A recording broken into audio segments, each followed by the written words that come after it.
दोस्तों, क्या आप जानते हैं सेंट फ्रांसिस जेवियर, जो कि ईसाई धर्म प्रचारक थे, जिन्होंने गोवा में ईसाई धर्म प्रचार प्रसार के दौरान 80,000 हिंदुओं के हाथ कटवा दिए थे। उनके समय में धर्मांतरण न करने वाले हिंदुओं को जिंदा जला दिया जाता था।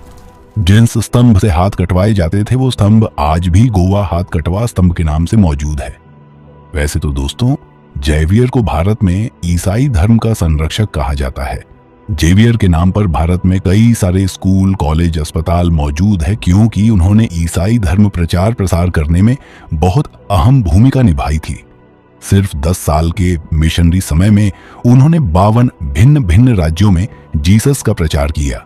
कहा जाता है उन्होंने अपने कार्यकाल में 9,000 मील के क्षेत्रों में घूम घूम कर प्रचार किया और लाखों लोगों को अपना शिष्य बनाकर ईसाई धर्म का दूत बनाया।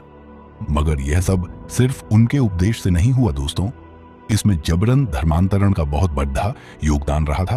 तो आइए भाइयों, हम इसको विस्तार से बताते हैं, जिसको जानने के बाद आपकी रूह कांप जाएगी कि जेवियर भी किसी क्रूर शासक से कम नहीं था। और ये बात हम नहीं कहते, बल्कि बड़ी बड़ी किताबों लिखे हुए लेख और जेवियर के चंगुल से बचे हुए लोग खुद बताते थे। तो चलिए जान लेते हैं आज की वीडियो का सच। 80,000 हिंदुओं के हाथ कटवाने और उन्हें जिंदा जला देने वाली घटना जैसी और भी यातनाओं का उल्लेख 2001 में कैम्ब्रिज यूनिवर्सिटी की तरफ से पब्लिश हुई book law and colonial culture के पेज नंबर 117 पर मिलता है। साथ ही सिर्फ हिंदू ही नहीं बल्कि मुस्लिम, यहूदी इत्यादि जैसे गैर ईसाइयों के धर्मांतरण न करने पे जान से मारने का आदेश पेज नंबर 118 पे मिल जाएगा। 1961 में इसी विषय पर लिखी गई पुस्तक गोवा इंक्विजिशन के पेज नंबर 69 से 85 तक इसका जिक्र मिलता है, जो जख्म सेंट फ्रांसिस जेवियर ने हम हिंदुस्तानियों को बेदर्दी से दिए थे। दोस्तों, सन 1498 में समुद्री सैर करते हुए पुर्तगाली नागरिक वास्को डी गामा भारत पहुंचते हैं। इन्होंने ही भारत की खोज की थी। भारत की खोज करने के बाद सोने की चिड़िया कहे जाने वाले भारत को देखकर पुर्तगालियों के मन में व्यापार का ख्याल आता है। व्यापार की इजाजत मिलने के बाद पुर्तगालियों मन में व्यापार के साथ साथ भारत को गुलाम बनाने की इच्छा जाग उठी। उसी उद्देश्य की पूर्ति के लिए पुर्तगाल सरकार ने 1509 में अफोंसो द अल्बुकर्क को वायसराय बनाकर भेजा। अफोंसो को भारत में पुर्तगालियों शक्तियों का संस्थापक माना जाता है। पुर्तगाली गोवा पर कब्जा कर लेते हैं।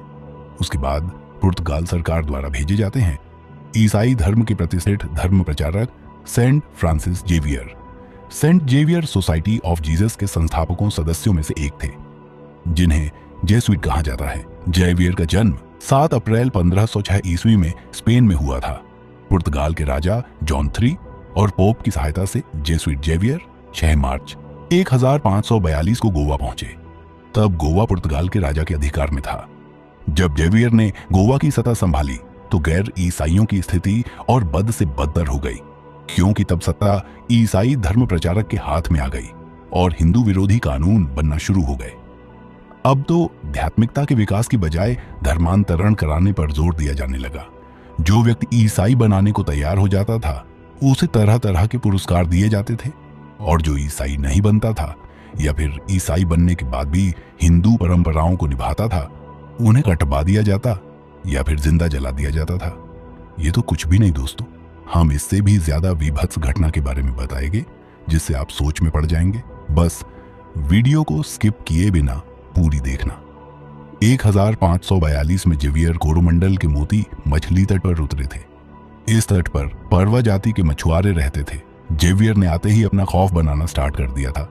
एक दिन जेवियर को किसी घर में मूर्ति पूजा की सूचना मिली तो जेवियर ने उस झोपड़ी को जला दिया ताकि दूसरों को सबक मिल सके।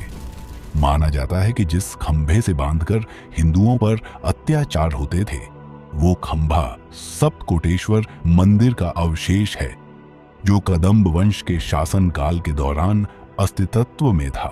बाद में इसे पुर्तगालियों ने ध्वस्त कर दिया। अंततः सेंट फ्रांसिस जेवियर ने पुर्तगाली राजा फ्रांसिस को भी अपनी धर्मांतरण नीति सलाह दी थी। फ्रांसिस के रहते तो ये नीति लागू नहीं हो सकी, मगर उसके जाने के बाद 1660 में गोवा में इंक्विजिशन लागू हुआ और 1812 तक लागू रहा, जिसके तहत फ्रांसीसी यात्री चार्ल्स डेलान 1674 से 1677 तक बंदी रहे। उसने अपनी यातनाओं का विस्तृत ब्यौरा दिया था। जेवियर के कार्यकाल के दौरान बने कई हिंदू विरोधी कानून जो उसके मरने के बाद भी लागू रहे, वो इस तरह थे। कन्वर्सन से बचने के लिए जो हिंदू अपने परिवारों को क्षेत्रों में भेज देते थे, उसकी संपत्ति जब्त कर ली जाती थी। हिंदू रीति रिवाजों और समारोहों पर पाबंदी थी। हिंदू पुरोहित के प्रचारकों पर रोक थी। वो ब्राह्मण को बहुत बड़ा दुश्मन मानते थे क्योंकि वो जेवियर की नीतियों के खिलाफ रहते थे। हिंदुओं के जरूरी था कि वो चर्च में जाए और उपदेश सुने। अनाथ हिंदू बच्चों पर पादरियों का अधिकार होता था। वो बच्चे चर्च को सौंप दिए जाते थे, वहीं पर उनका पालन पोषण होता था और ब्रेन वॉश करके हिंदू से ईसाई बना दिया जाता था। पैतृक संपत्ति पर महिलाओं का अधिकार तभी होता था जब वो चर्च में शामिल हो जाती थी, यानी धर्मांतरण कर लेती थी। बिना बेटों का जो आदमी मरता था तो उसकी प्रॉपर्टी उसी करीबी रिश्तेदार को मिलती थी जो ईसाई धर्म स्वीकार करता था। धर्मांतरण करने वालों, हिंदुओं को और ईसाइयों को सरकारी नौकरी में प्राथमिकता दी जाती थी। और सबसे बड़ी बात, पत्नी और पति के बीच फूट डाली जाने वाली नीति। वो कानून ये था कि अगर कोई पत्नी ईसाई धर्म अपना लेती है, उसे इतना अधिकार होता था कि वो अपने पति के जीते जी आदि संपत्ति पर दावा ठोक के अलग रह सकती थी। हिंदू से ईसाई बनने पर 15 साल के लिए लगन माफ कर दिया जाता था। जेल के कैदी की सजा माफ करके उसे रिहा कर दिया जाता था। जेवियर ने कोरोमंडल तट किए गए अपने अत्याचार की कहानी मालाबार में भी दोहराई। इस अभियान में रोम द्वारा नियुक्त वाइकर जनरल ऑफ इंडिया मिंगुएल वॉज भी शामिल था। जेवियर की प्रेरणा से उसने नवंबर 1945 में पुर्तगाल के राजा को पत्र भेजा और ईसाई मत प्रचार और कन्वर्जन को कामयाब बनाने के लिए 41 सूत्रीय कार्यक्रम प्रस्ताव पास किया, जिसके तहत हिंदू को मूर्ति बनाना या फिर उसकी पूजा करना गैर कानूनी होता था, जिसका उल्लंघन करने वाले को कड़ी से कड़ी सजा मिलती थी। इस कानून के तहत हजारों मंदिर गिराए गए, जिसमें सालसेट में 230 हिंदू मंदिर, वारदेज में 300 मंदिर, वासीम, वांड्रा, थाने, मुंबई इत्यादि स्थानों पर मंदिर ध्वस्त किए गए। मिशनरी रिकॉर्ड के अनुसार बड़े बड़े मंदिरों को चर्च में परिवर्तित कर दिया गया। आजादी के बाद भी गोवा पुर्तगालियों का गुलाम बना हुआ था। सब कुछ सही चल रहा था, मगर एक दिन उन लोगों ने भारतीय मछली पकड़ने वाली नौकाओं पर गोलीबारी करके उड़ता तीर ले लिया, जिससे बात वर्चस्व पे आ गई। और तब भारतीय सेना ने 19 दिसंबर 1961 को गोवा को आजाद करा लिया और फिर गोवा भी हैदराबाद, गुजरात, पंजाब की तरह भारत का अभिन्न हिस्सा बन गया। दोस्तों, जेवियर की मौत तो मात्र 46 की उम्र में 3 दिसंबर 1552 को चीन के शानगुचुआन द्वीप में बीमार पड़ने से हो गई, मगर उसके द्वारा चलाए गए कानून और नीतियों ने बहुत राज किया, जिसे व्याख्या आपने अभी सुनी। तो दोस्तों, ये थी कहानी जेवियर और गोवा की कष्टदायक कहानी।